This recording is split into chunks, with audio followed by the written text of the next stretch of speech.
about you or anything that you do. Don't give a fuck about you or anything that you do.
Let's make Disneyland churros. We're gonna need 1 cup of water, a half a cup of butter, 2 tablespoons of brown sugar, 1/4 teaspoon of salt, 1 teaspoon of vanilla extract. Now dissolve and bring to a boil. Now that it's boiling, remove from heat. Now add 1 cup of flour and start mixing immediately. Make sure you press down with your spoon so you can dissolve the flour completely. Now let's let it cool completely before we start adding the eggs. Now that the batter's completely cooled down, add your first egg. Mix really well. All right, guys, this is the 3rd egg.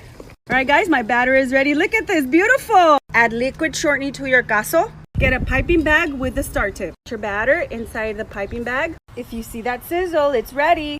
Pour your batter. You're gonna need a cup of sugar, 3 tablespoons of cinnamon. Mix really well. Fry 2 minutes each side. Once it's ready, let it drain just a little. Now put it into your sugar. Add your sugar. Listo! And enjoy.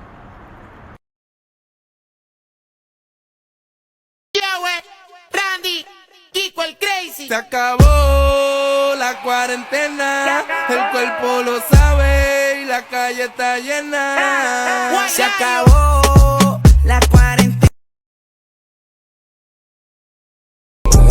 Hate about it. Niggas know I had to swing, I had to make a play. I had to apply the pressure, cause you my hidden treasure. I think I'm falling in love. She said, what you know about love? I tell you everything. I got what you need. Woke up in the store and get what you want. Go ahead, you get what you please. We bout to get it on. Take off them drawers. It's just you and me. You know what I be on. Hi guys, welcome back to Serial Killer September. Jeffrey Lionel Dahmer was born on May 21st, 1960 in Milwaukee, Wisconsin. His mother was known to be a hypochondriac and demanded all the household attention. From a young age, Jeffrey became interested in animals, collecting their dead bodies and dismembering them. He even asked his father how to bleach chicken bones. In high school, he became an alcoholic and an outcast. He realized he was gay and fantasized about sexually dominating or raping another male. Then his parents divorced and he was left alone in the family home, which is where he committed his first murder. After dropping out of college, Jeffrey enlisted in the army but was soon discharged after reports of druggings and rapes of peers. Jeffrey soon moved in with his grandmother, where his problems began to worsen. His alcoholism went rampant and he began drugging his sexual partners, then escalated. He killed at least 17 male victims, assaulting, dismembering, preserving their body parts, and even injecting chemicals into their brains, some while they were still alive. He even claimed to be constructing an altar with the remains. When he was finally arrested, Jeffrey said, "For what I did, I should be dead."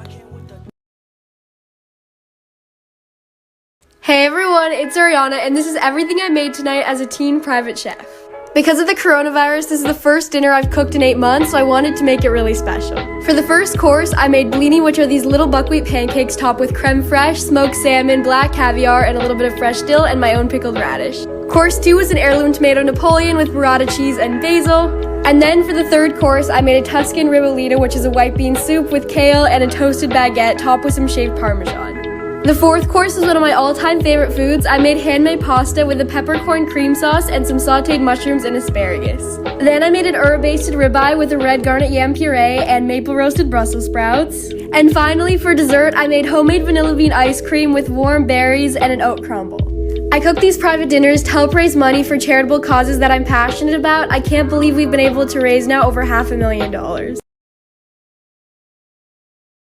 This is how to make the juiciest chicken breast you will ever have. You're gonna start out with a chicken breast, of course, season with salt, pepper, garlic powder, and cayenne pepper. Flip and hit both sides. Then you're gonna get a pan hot on medium-high heat. Go in with some oil, drop your chicken right in there, sear for about 5 minutes, and then you're gonna flip and sear for another 3 minutes on the other side. Now you're gonna drop some butter right in there. I'm using a Chipotle compound butter. If you guys want the recipe for that, scroll through my page, baste your chicken up, then remove it from the heat and let it rest. Cut right into it and enjoy. I'm so sick of seeing dry chicken on here. You guys gotta start making it like this. Let's make a single serving chocolate chip cookie for those days when you just need a cookie. It's one of those days. 2 tablespoons melted butter, 3 tablespoons brown sugar, 1/3 cup of flour, 1 tablespoon of whisked egg, 1/8 teaspoon of baking soda, pinch of salt, and a dash of vanilla. And of course, we need 4 tablespoons of chocolate chips. Mix it all together. Look at that. That is the easiest cookie dough you'll ever make. Place on a tray. Perfect. Bake at 350 for 12 to 14 minutes. There we have our single serving chocolate chip cookie. It does not get easier than this. If you enjoyed this video, be sure to follow me on Instagram and YouTube. I'm gonna be honest, before TikTok, I never did this. I would just cut off the pieces that stuck out on the end. Now, I can't not do this, and I'm so annoyed.